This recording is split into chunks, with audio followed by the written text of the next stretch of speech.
Hello, my babies. As I've mentioned, this is your girl MamMaJ, aka MamMaJ. My pronouns are she, her, hers, and you are listening to MamMaJism. Thank you for deciding to listen in on this talk of love and honest conversation. So let's get into it. How many of you are familiar with the 5 love languages?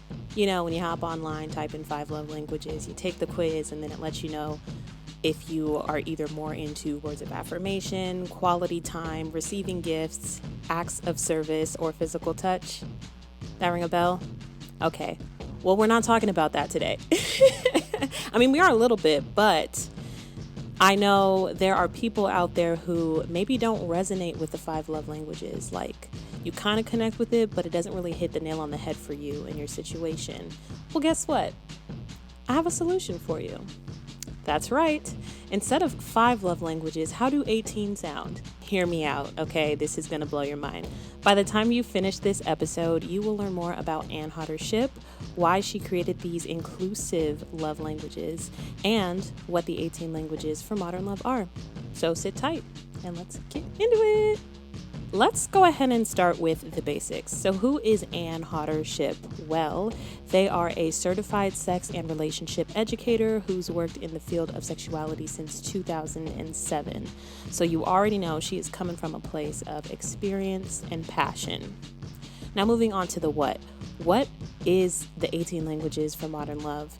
Well, it's an inclusive look on the way that we connect in relationships. So starts to make sense, right? But why? If we know that there are 5 love languages already, why switch things up and learn about 18? I know, I thought the same thing. Don't even trip. But let's take a look into what the 5 love languages are about. Let's get into some background details. So the creator of the 5 love languages is Gary Chapman, who is a marriage counselor and minister with academic roots in religious education, theology, and philosophy, which is all well and fine, but with that background information, you already know that the love languages were intended for heterosexual relationships. We all know we live in a world now where everything is not so black and white and cookie cutter. There's a lot of gray area going on. You know, we have people who are in monogamous relationships, polyamorous relationships, all things in between that I can't think of right now, but exist. You are valid. I see you. And Anne Hodder-Shipp sees you too.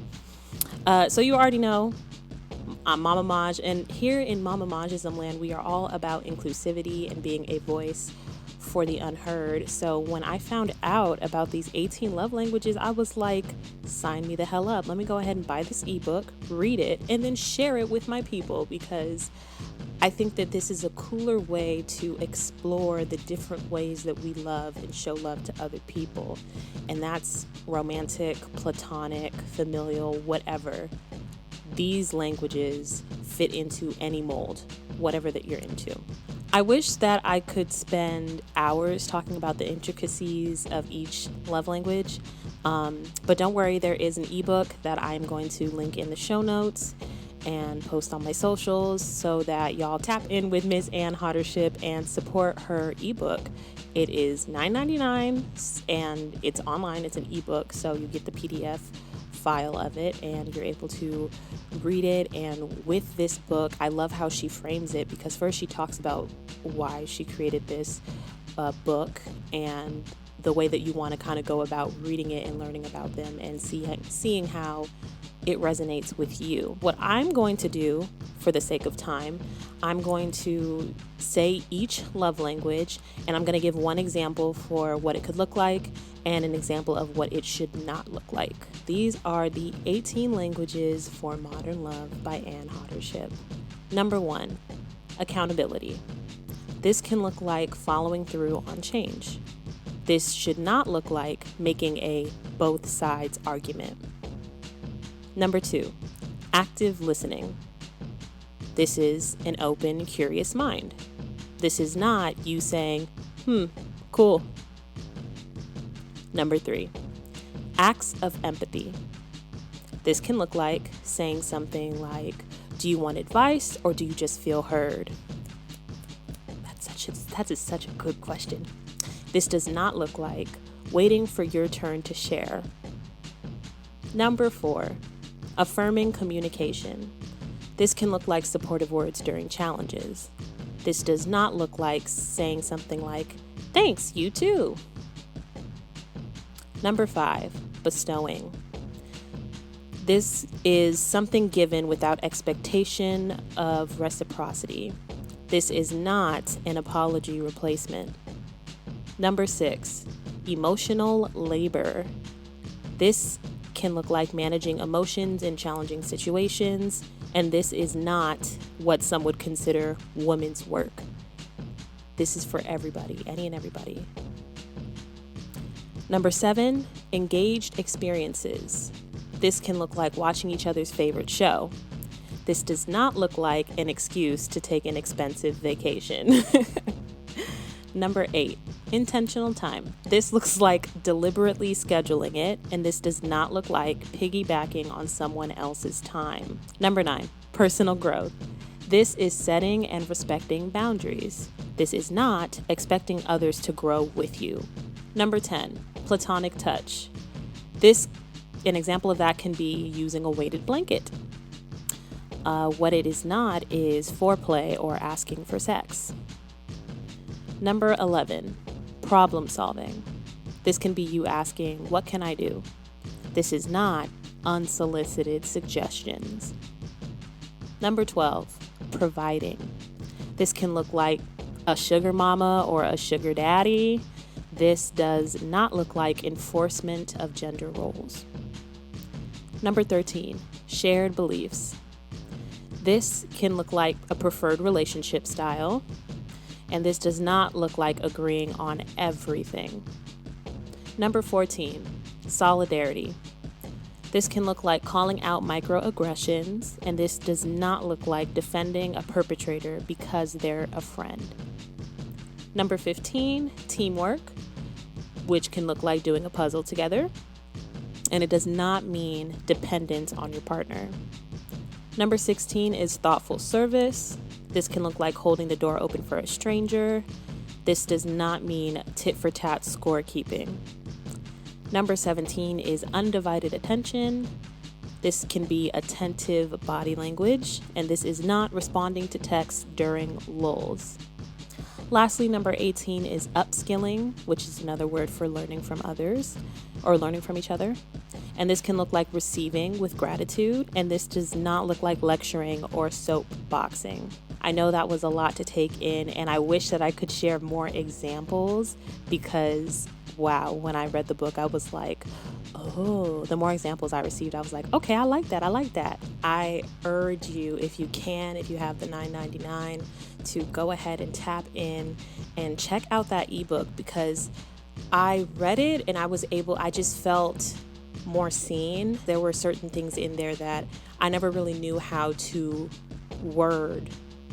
That's how I felt, I'm glad that I'm not the only one, and that I can now put a name to it, or I can tell someone, hey, for my modern love language, these are some of the things that really, really are important to me and mean a lot. If you're like me and you like to have supplementary tools with your reading, like how the 5 Love Languages has a quiz accompanied, I did reach out to the author, and she let me know that she doesn't currently have a quiz for it, but she is in the works of creating a worksheet.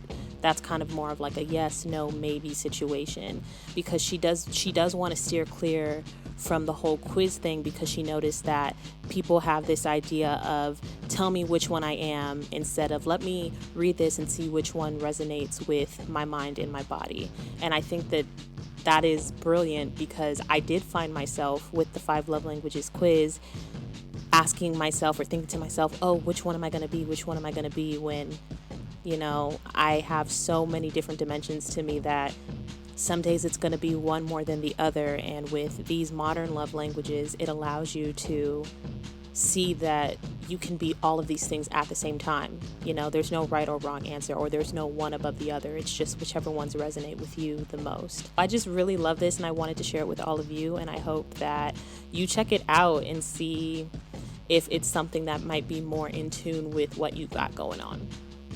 And I also want to add that one great thing about this ebook is that it's meant for, as I mentioned earlier, it's not just for heterosexual couples or people who are in couples to begin with. Maybe you're on a solo journey, whatever the case may be. Like, this ebook is perfect for people who just want to better their interpersonal relationships with people. And that is why I love it so much. So go ahead and be sure to check that out. The challenge for this week is to spend some time looking into these modern love languages. If you don't want to buy the book, I understand. Think about it, consider it. I really, really, truly recommend it. I think that it's a lovely book to have on hand. Even if not, go ahead and check out her Instagram and her website. Everything will be linked in the show notes, so be sure to check her out. Another part of the challenge I want you to do is to go back and listen to the list of the languages and see which ones resonate with you, and then do more research on your own if you want to see how you can continue to cultivate that and nurture those parts of you. Remember that the beauty of these modern love languages is that you are able to resonate with more than one, more than 6. It's whatever for you. So thank you so much for tuning in. It's always a pleasure, and I'll see you next time. Much love always. Bye. Thank you for listening. Please make sure to check out my website, MamMaJism.com, to stay updated on new episodes, blog posts, and exclusive features. If you like this episode, don't forget to share it with a friend, as well as leaving a review on Apple Podcasts. Be sure to subscribe, like, or follow on all the socials at MamMaJism. MamMaJism is recorded, mixed, and produced by MamMaJ. The meditation music is provided by Chris Collins at indiemusicbox.com. The theme music is provided by DP The Unknown, and the song is titled Here, If.